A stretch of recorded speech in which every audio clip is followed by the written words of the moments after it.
Hello friends, நம்ம இந்த வீடியோவில் பார்க்க போகிறது தமிழகத்தில் மின் இணைப்பில் பெயர் மாற்றம் செய்வதில் புதிய நடைமுறையை தமிழக மின்சார வாரியம் கொண்டு வந்திருக்காங்க. இந்த புதிய நடைமுறை சம்பந்தமான மொழிபெயர்த்தை தான் இந்த வீடியோவில் பார்க்க போகிறோம்.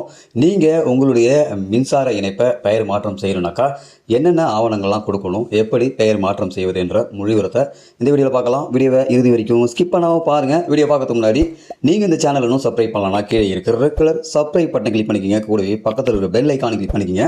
அப்போ தான் நாங்கள் போடக்கூடிய பயனுள்ள வீடியோக்களை நீங்கள் மிஸ் பண்ணாமல் பார்க்கலாம். வாங்க வீடியோக்குள்ளே போகலாம். மின் இணைப்பு பெயர் மாற்றத்தில் பல்வேறு கெடுபிடிகளும் தேவையற்ற தாமதங்களும் வீணான அலைச்சல்களும் அலைக்கழிப்புகளும் முறையற்ற லஞ்சமும் நிலவுவதாக வாடிக்கையாளர் தரப்பிலிருந்து புகார்கள் வந்த வண்ணம் இருந்தன. இதனால் மின் இணைப்பு பெயர் மாற்றம் செய்ய என்னென்ன ஆவணங்கள் கொடுக்க வேண்டும் என்பது விவரத்தை மின் இணைப்பு வாரியத்தின் அனைத்து அலுவலகங்களையும் மக்களுக்கு தெரியப்படுத்த வேண்டும் என்ற கோரிக்கையும் பொதுமக்கள் விடுத்த நிலையில் தற்போது புதிய அதிரடி ஒன்றை பிறப்பித்துள்ளது மின்சார வாரியம். அதாவது உரிமையாளர் மரணமடைந்து விட்டால் அல்லது சொத்து விற்பனை காரணமாக வீடு கடைகளின் மின் இணைப்பு வேறு நபரின் பெயர்களுக்கு மாற்றம் செய்யப்பட நேரிடுகிறது. ஆனால் இந்த சேவைக்கு மின் வாரிய இணையதளத்தில் மட்டுமே விண்ணப்பிக்க வேண்டும். உயிரிழந்த நபரின் பெயரில் உள்ள மின் இணைப்பை மாற்ற தாசில்தார் அலுவலகத்தில் வழங்கப்பட்ட வாரிசு சான்று மற்ற வாரிசுகளின் தடையில்லா சான்றுடன் விண்ணப்பிக்க வேண்டும். ஒருவரிடமிருந்து இன்னொருவருக்கு சொத்து விற்கப்பட்டால் புதிய உரிமையாளர்களுக்கு சொத்து மாறிய கிரைய பத்திரம், பழைய உரிமையாளர் மின் இணைப்புக்கு செலுத்திய வைப்புத் தொகை, புதிய உரிமையாளர்களுக்கு மாற்றி தரும் ஒப்புதல் கடிதம் பதிவேற்றம் செய்து கட்டணம் செலுத்த வேண்டும். அந்த வகையில் தாழ்வழுத்த பிரிவில் மின் இணைப்பு பெயர் மாற்றம் 645 ரூபாய் கட்டணம் செலுத்த வேண்டும். ஆனால் பல அலுவலகங்களில் சொத்து வரி செலுத்திய ரசீது உள்ளிட்ட ஆவணங்களை கேட்டு அலைகழிப்பு செய்வதாக புகார்கள் கிளம்பின. மின் இணைப்பு பெயர் மாற்றத்துக்கு உரிய ஆவணங்களுடன் விண்ணப்பம் செய்தாலும் அந்த சேவையை செய்து தருவதில்லையாம். விற்பனை பத்திரம், ரோட்டரி கடிதம், வரி செலுத்திய ரசீது, ஆதார் நகல், சமையல் கேஸ் சிலிண்டர் ரசீதுகளை கேட்கின்றார்களாம். நோட்டரி உள்ளிட்ட பல்வேறு ஆவணங்களையும் கேட்டு அலைகழிக்கின்றார்களாம். உடனே சேவையை செய்து தருவதற்கு லஞ்சம் கராராக கேட்கப்படுகிறதாம்.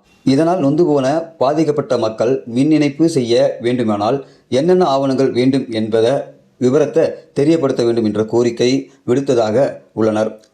இப்படிப்பட்ட சூழலில் தான் ஒருவர் பெயரில் உள்ள மின் இணைப்பை வேறு நபரின் பெயருக்கு மாற்றம் செய்ய விண்ணப்பிக்கும் நடைமுறையை மின்சார வாரியம் எளிமையாக்கி உள்ளது. இது குறித்து தமிழ்நாடு மின் உற்பத்தி கழக வணிக பிரிவு தலைமைச் செயலாளர் சுற்றறிக்கை ஒன்றையும் அனுப்பியுள்ளார். அதில் விண்ணப்பதாரிடமிருந்து ஏராளமான ஆவணங்கள் கேட்பதால் வீட்டு மின் இணைப்பு பெயர் மாற்றம் செய்ய தேவையற்ற தாமதம் ஏற்படுகிறது. இந்த பணிகளை வேகப்படுத்தும் வகையில் முந்தைய உரிமையாளரின் ஒப்புதல் பெறும் படிவம் 2ஐ நுகர்வோரில் இருந்து பெற வேண்டியதில்லை என அறிவுறுத்தப்பட்டுள்ளது. அதே நேரம் விற்பனை பங்கு பிரித்தல், பரிசீலித்தல் போன்ற தேர்வுகளில் பெயர் மாற்றம் செய்ய வேண்டுமெனால் விற்பனை பத்திரம், சொத்து வரி ரசீது, நீதிமன்ற தீர்ப்பு உள்ளிட்டவற்றில் ஏதேனும் ஒன்று ஒப்புதல் கடிதம் ஆகியவற்றை சமர்ப்பிக்க வேண்டும். குடும்பத்தின் மூத்த உறுப்பினர்கள் உயிரிழந்தால் பெயர் மாற்றம் செய்யும் தேர்வுகளில் வாரிசு சான்றிதழ் அல்லது அண்மை காலத்தில் பெறப்பட்ட சொத்து வரி ரசீது மற்றும் இழப்பீடு பத்திரத்தை சமர்ப்பிக்க வேண்டும்.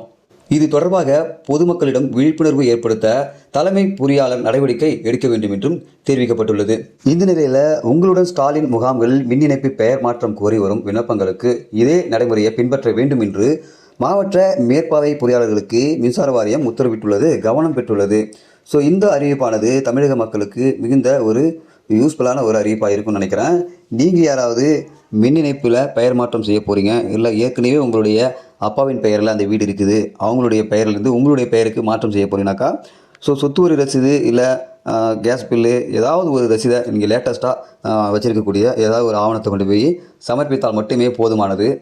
நீங்கள் இதுக்காக யாரையும் அணுக தேவையில்லை, ஆன்லைன் மூலமாக அப்ளை பண்ணிக்கலாம் அப்படின்ற ஒரு சூப்பரான ஒரு அறிவிப்பை தமிழக அரசு சொல்லியிருக்காங்க. இதனால் மின் இணைப்பில் பெயர் மாற்றம் செய்யக்கூடியவங்க கண்டிப்பாக இந்த ஒரு வழிமுறையை ஃபாலோ பண்ணி நீங்கள் உங்களுடைய மின் இணைப்பை மாற்றிக்கொள்ளலாம். இந்த வீடியோ உங்களுக்கு பயனுள்ளதாக இருக்கும்னு நினைக்கிறேன். பயனுள்ளதாக இருந்தால் லைக் பண்ணுங்கள், உங்கள் நண்பர்களுக்கும் பயனுள்ளதாக இருக்குன்னா ஷேர் பண்ணுங்கள். இதுபோல் பயனுள்ள வீடியோக்களை நீங்கள் தொடர்ந்து பார்க்கணுன்னாக்கா நம்ம யூடியூப் சேனலை சப்ஸ்கிரைப் பண்ணுங்கள், இந்த வீடியோவுக்கு லைக் பண்ணுங்கள். இன்னொரு வீடியோ சந்திக்கலாம். அதுவரை மனிதர்கள் மதிப்போம், மனித உயிரை காப்போம். நன்றி.